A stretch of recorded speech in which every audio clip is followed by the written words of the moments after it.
मंदिरों में जाओ मत जाओ, पूजा पाठ करो मत करो, नाम जाप करो मत करो, लेकिन यदि ईश्वर को प्रसन्न करना चाहते हो तो आज से अभी से करना शुरू कर दो जो मैं बताने जा रहा हूं। हरे कृष्ण दोस्तों, आज के दौर में संतान सुख हर व्यक्ति को प्राप्त नहीं होता, क्योंकि हर जोड़ा ये सोचता है कि पहले करियर बना लेते हैं, पहले सफल हो जाते हैं, उसके बाद संतान उत्पत्ति होगी, और उसमें समय निकल जाता है। हर किसी को संतान सुख प्राप्त नहीं होता, इसलिए आज के दौर में बहुत सारे मिसकैरेज होते हैं। बहुत सारे लोग इसलिए परेशान होते हैं कि उनको संतान सुख प्राप्त नहीं हुआ है। इसी प्रकार का एक जोड़ा था, एक पति पत्नी। बहुत देरी से, बहुत मिन्नतें करने के बाद, बहुत प्रार्थनाएं करने के बाद, ईश्वर की कृपा से करीबन 45 साल की उम्र में उस जोड़े को संतान सुख प्राप्त हुआ, एक बेटा हुआ। बड़े ही खुश थे दोनों पति पत्नी, ईश्वर का लाख लाख करोड़ करोड़ धन्यवाद कर रहे थे। ईश्वर में बहुत भरोसा रखते थे, बहुत विश्वास रखते थे। संतान प्राप्ति हो गई, संतान को अच्छे संस्कार दिए, अपने बेटे को अच्छे संस्कार दिए, ज्ञान दिया, ईश्वर के बारे में बताया, दुनिया के बारे में बताया, बड़ी मेहनत करके उसे पाला पोसा बड़ा किया, अपना हर सुख त्याग दिया उसको सुख देने के लिए। पिता अपनी सारी तनख्वाह, सारे पैसे अपने बेटे की इच्छाओं को पूर्ण करने में खर्च करता था, उसे पढ़ाने में, उसे लिखाने में। दोनों माता पिता ने बड़े स्नेह से, बड़े प्यार से, बड़े संस्कारों के साथ अपने बेटे को बड़ा किया। बेटा भी बड़ा होनहार, माता पिता की आज्ञा का पालन करने वाला, माता पिता से प्रेम करने वाला, उनकी सेवा करने वाला, मन में हमेशा अच्छे भाव रखने वाला, परिवार के लिए भी और बाहर वालों के लिए भी हमेशा सकारात्मक सोचने वाला। बेटा बड़ा हुआ, शिक्षा पूर्ण हुई, नौकरी लग गई। नौकरी लगने के बाद जब महीना पूरा हुआ, पहली तनख्वाह मिली। पहली तनख्वाह मिली तो बेटे के मन में आया कि मेरी मां की हमेशा इच्छा रहती है कि कभी किसी 5 स्टार होटल में खाना खाएंगे, मेरी मां को वहां भोजन करवाना है। हमेशा कहती है कभी ऐसा दिन आएगा जब 5 स्टार होटल में खाना खाएंगे, तो मां को वहां भोजन करवाना है। पिता फोन पर क्रिकेट देखते हैं, फोन बहुत पुराना हो गया है, आवाज ढंग से आती नहीं है, क्रिकेट देखने का शौक है, तो पिता के लिए फोन लेना है।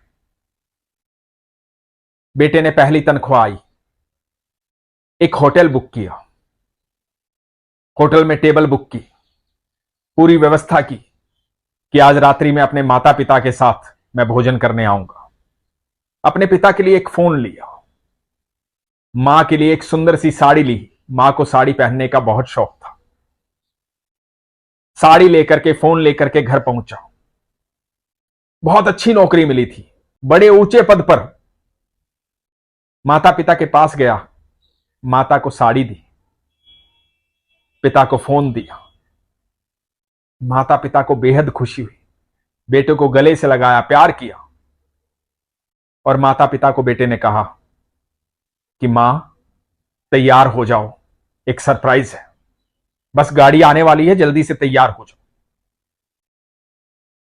पिता को पार्किंसन की प्रॉब्लम थी, शरीर कांपता था, हाथ कांपता था, हाथ में कोई चीज ढंग से पकड़ नहीं पाते थे। बेटे ने फोन के साथ स्टैंड भी दिया था ताकि आराम से उस पर रख करके क्रिकेट देख ले, मन चाहा वीडियो देख ले, मन चाहे भजन सुन ले। पिता बड़े प्रसन्न थे, मनचाही चीज जो मिल गई थी, सुंदर चीज, अच्छी चीज, अच्छा फोन।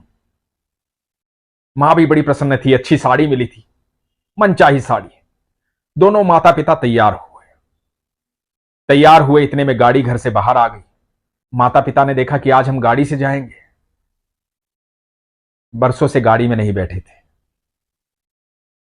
माता पिता को लेकर के गाड़ी में गया बेटा, पिछली सीट पर बिठाया दोनों को एक साथ। गाड़ी सीधे जाकर के रुकी एक 5 स्टार होटल के सामने।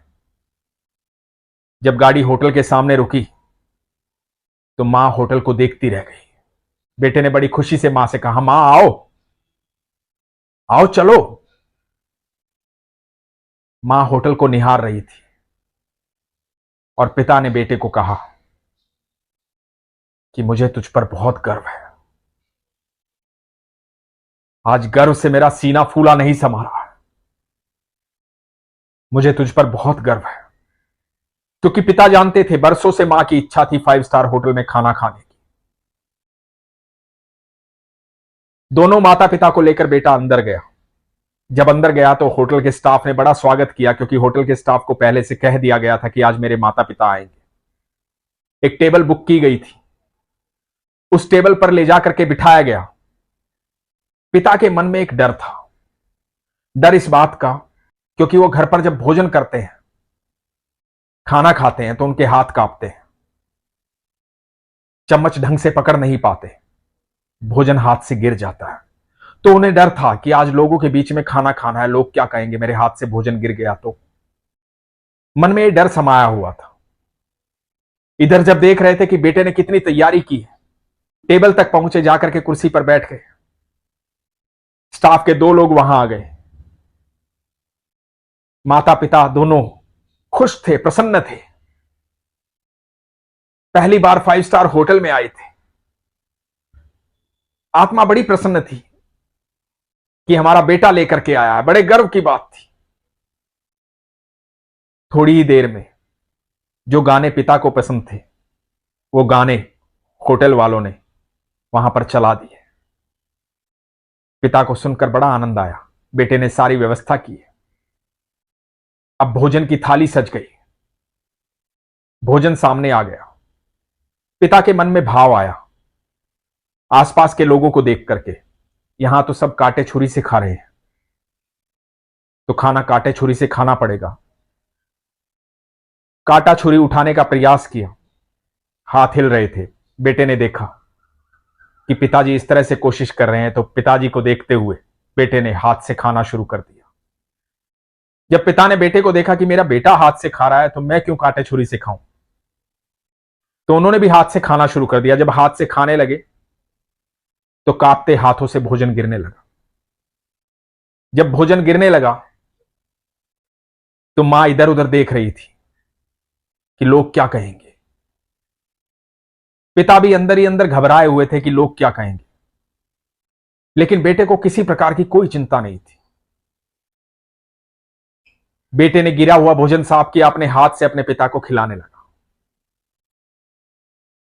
सब लोग उनकी तरफ देख रहे थे। बेटा बेहिचक होकर के पिता को खाना खिला रहा था। अब खीर खाने की बारी थी। खीर चम्मच से ही खाई जाती है। पिताजी ने इशारा किया कि मैं कोशिश करता हूं। पिता चम्मच हाथ में पकड़ के खीर खाने लगे, और खीर खाने लगे तो हाथ से खीर गिर गई। बेटे ने बेहिचक होकर के उस गिरी हुई खीर को साफ कर दिया और अपने हाथ से खीर खिलाई। अब भोजन हो गया, बिल देने का समय आया। बिल दिया गया। बेटे ने अपनी मां के हाथ में 500 रुपए का नोट दिया और कहा कि इस वेटर को आप ये आशीर्वाद दें, क्योंकि बेटा जानता था मां की इच्छा थी इस तरह से 5 स्टार होटल में आए, यहां भोजन करे, कभी वो भी टिप दे। तो बेटे ने मां को पैसे दिए। मां ने अपने हाथों से 500 रुपए की टिप दी। बेटे ने पिता के कपड़े व्यवस्थित किए। सब लोग देख रहे थे कि बेटा अपने पिता की किस प्रकार सेवा कर रहा है। वहां एक 21-22 साल की लड़की थी, उससे रहा नहीं गया। उसने आकर के पूछ ही लिया कि आपसे एक प्रश्न है मेरा। बेटे ने कहा, हां कहिए। लड़की ने कहा कि आजकल ऐसे बच्चे होते नहीं हैं। आपको बिल्कुल भी शर्म नहीं आई जब आपके पिता के हाथ से भोजन गिर गया? उन्होंने अपनी शर्ट खराब कर ली। आपको बिल्कुल भी हिचक नहीं हुई जब अपने हाथ से अपने पिता को भोजन करवा रहे थे, यहां 5 स्टार होटल में? आपने अपने पिता को अपने हाथ से भोजन करवाया। आपने एक बार भी नहीं सोचा कि लोग देख रहे हैं, लोग क्या कहेंगे, लोग क्या सोच रहे होंगे? मैं आपसे ये जानना चाहती हूं। बेटा मुस्कुराया।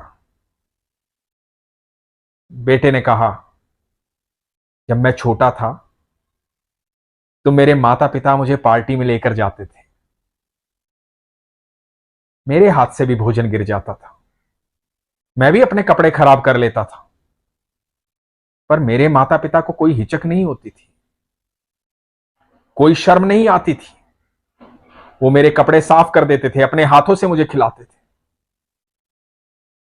मेरी मां हमेशा मुझे गोदी में रखती थी, इसलिए ताकि मैं वो सब देख पाऊं जो मेरी मां देख सकती है।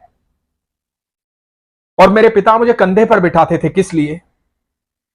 ताकि मैं वो भी देख पाऊं जो मेरे पिता नहीं देख सकते।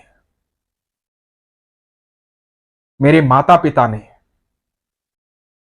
पैदा होने से लेकर के अब तक मुझे पाल पोस के बड़ा किया, मेरे लिए बहुत मेहनत की, अपने सारे सुख त्याग दिए। कभी दुख में रहे तो मुझे उसका आभास नहीं होने दिया, कभी एहसास नहीं होने दिया कि हम दुखी हैं। अपने सारे सुखों को त्याग करके मेरा पालन पोषण किया। मैं जहां पढ़ना चाहता था वहां पढ़ाया, जो खाना चाहता था वो खिलाया, जो पहनना चाहता था वो पहनाया, मेरे लिए सारी व्यवस्थाएं की। मेरी मां की इच्छा थी कि मैं एक 5 स्टार होटल में जाऊं, वहां भोजन करूं। आज जब मैं इस काबिल हुआ, मेरे माता पिता की अथक मेहनत से, और मेरी पहली तनख्वाह मिली, तो ये मेरा फर्ज बनता है, मेरा कर्तव्य बनता है कि आज से मैं अपनी जिम्मेदारियां निभाना शुरू करूं। सालों तक इन्होंने अपनी जिम्मेदारियां निभाई हैं, वर्षों तक इन्होंने मेरे लिए किया है। आज से मेरी जिम्मेदारी का वक्त शुरू होता है। जब हम इस होटल में घुस रहे थे तो मेरे पिता ने कहा था कि बेटा, मुझे गर्व है तुम पर। मेरा सीना फूला नहीं समा रहा। मैं आज सबके सामने कहता हूं कि मुझे गर्व है मेरे माता पिता पर, कि मुझे आज इस लायक बनाया कि अब मैं अपने माता पिता की सेवा कर पाऊं। दोस्तों, माता पिता हमें बड़ा करने के लिए, हमें लायक बनाने के लिए बहुत कुछ खो देते हैं, अपने सारे सुखों का त्याग करते हैं, सब कुछ हम पर निछावर कर देते हैं, हमारी उंगली पकड़कर हमें चलना सिखाते हैं, अपने हाथों से भोजन करवाते हैं। कभी किसी बात की उनको हिचक नहीं होती, कभी शर्म नहीं आती, चाहे हम कितनी भी बड़ी गलती कर दें, चाहे हम सामाजिक तौर पर कहीं भी खड़े हों। हम जब छोटे होते हैं ना, कहीं भी बोल देते हैं, पापा पोटी आई है, मम्मा पोटी आई है, मम्मा सुसु आई है। वो चाहे कहीं भी खड़े हो, किसी भी स्थिति में हो, हमारी बात को सुनते हैं और हमारी हर इच्छा को पूर्ण करते हैं। हम कभी भी ये बिना जाने कि उनकी क्षमता इतनी है भी कि नहीं, अपनी इच्छा उनके सामने रख देते हैं। उनकी क्षमता भले ही नहीं होती, फिर भी वो हमारी इच्छा पूर्ण करते हैं, अपनी इच्छा मार करके। और जब हम बड़े हो जाते हैं तो हमें अपने कर्तव्य, अपनी जिम्मेदारी, अपना फर्ज हमेशा याद रखना चाहिए कि अब वो समय आ गया है जब हमें अपनी जिम्मेदारियां निभानी, अपने फर्ज निभाने हैं, अपने कर्तव्य पूर्ण करने हैं। अपने माता पिता की सेवा करने में कभी हिचकना नहीं चाहिए, कभी कोई शर्म नहीं होनी चाहिए। उस समय याद करें वो पल जब आप सबके बीच में भोजन गिरा देते थे, कपड़े खराब कर लेते थे, कहीं भी पोटी कर देते थे, और हर व्यवस्था में, हर परिस्थिति में आपके माता पिता हंसते हुए, खेलते हुए, आपको चुप कराते हुए, हंसाते हुए, प्रसन्न रखते हुए आपको उस परिस्थिति से बाहर निकाल लेते थे। आप कभी घबराते थे, तो पिता हमेशा कह देते थे, मैं हूं ना बेटा, क्यों डर रहा है, मैं खड़ा हूं तेरे लिए। मां अपने आंचल में छुपा लेती थी। आज जब वो भयभीत होते हैं, वो डर जाते हैं, वो घबरा जाते हैं, तो आपको उनके लिए वैसे ही खड़ा होना चाहिए। अपने माता पिता का सम्मान कीजिए। जब हम माता पिता का सम्मान करते हैं तब ईश्वर प्रसन्न होते हैं। आप चाहे कितना भी मंदिर जाएं, कितना भी पूजा पाठ करें, कितना भी जाप करें, कितना भी तप करें, कुछ भी करें, यदि आपने माता पिता का सम्मान नहीं किया तो ईश्वर कभी आपसे प्रसन्न नहीं होंगे। क्योंकि ईश्वर का प्रारूप है माता पिता। क्योंकि ईश्वर ने जब हमें इस धरती पर उतारना था तो सबसे पहले माता पिता को चुना। वो कोख चुनी जिसमें हम 9 महीने रहेंगे, जिससे हम जन्म लेंगे। वो पिता चुना जो हमें संरक्षित रखेगा, सुरक्षित रखेगा, हमारा लालन पालन करेगा। वो माता चुनी जो हमें संस्कार देगी। वो पिता चुना जो हर समय हमारी हर इच्छा पूर्ण करने के लिए तत्पर रहेगा। और ये सारे सुख सिर्फ ईश्वर ही दे सकते हैं। तो ईश्वर का प्रारूप है माता पिता। जब तक माता पिता प्रसन्न नहीं होंगे, ईश्वर कभी प्रसन्न नहीं होंगे। ईश्वर पर हमेशा विश्वास रखिए और ईश्वर को प्रसन्न करने के लिए अपने माता पिता का ख्याल रखिए। मैं हमेशा कहता हूं, अपने विश्वास को मजबूत रखिए, अपना ख्याल रखिए। हरे कृष्ण।